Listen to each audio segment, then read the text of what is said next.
அனைவருக்கும் வணக்கம்.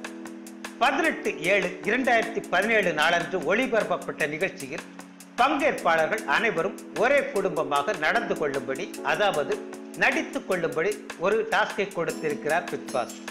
மேலும் குடும்பத்தினர் அனைவருக்கும் தனித்தனி குணாதிசயங்கள் இருக்கும்படியும் வடிவமைக்கப்பட்டிருக்கிறது.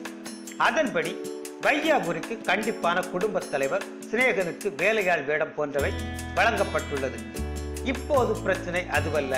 இதில் ஓவியாவுக்கு குறும்புக்கார, எவர் பேச்சையும் மதிக்காத, எதிர்த்து பேசும் ரோல். ரகசிய வேடமான அதை திறம்பட செய்து சக போட்டியாளர்களை வெறுப்பேற்றி பார்வையாளர்களின் பாராட்டு மழையில் நனைந்து வருகிறார் ஓவியா. ஆனால் அதில் ஒரு சிக்கல் இருக்கிறது. பிக் பாஸ் பற்றி பேசுபவர்கள், எழுதுபவர்கள் மற்றும் அலாரம் வைத்து ஓட்டு போடுபவர்களில் பாதி பேர் பிக் பாஸை பல காரணங்களால் தொடர்ச்சியாக பார்க்க இயலாதவர்களே. இப்படிப்பட்ட சூழ்நிலையில் அவர்கள் குறிப்பிட்ட டாஸ்க் பற்றி அறியாத பட்சத்தில் ஓவியாவின் புதிய கேரக்டர் மேல் ஒவ்வாமை கொள்ள வாய்ப்பு இருக்கிறது அல்லவா? இந்த வார எம்சனிலும் ஓவியாவின் பெயர் நாமினேட் செய்யப்பட்டுள்ள நிலையில் இச்சிறு குழப்பம் பெரும் தீங்கு விளைவிக்க கூடும்.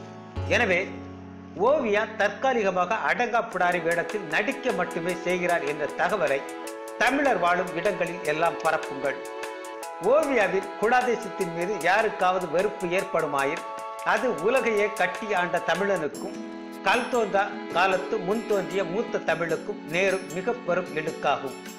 ஆதலால் நண்பர்களே, உங்கள் கால்களில் விழுந்து கேட்டுக்கொள்கின்றோம், இந்த வீடியோவை கண்ட இடங்களில் எல்லாம் பகிருங்கள். ஓவியாவை போன்ற தானை தலைவியை தமிழகம் இதுவரை கண்டதில்லை என்பதை உலகிற்கு உணர்த்துங்கள். நன்றி.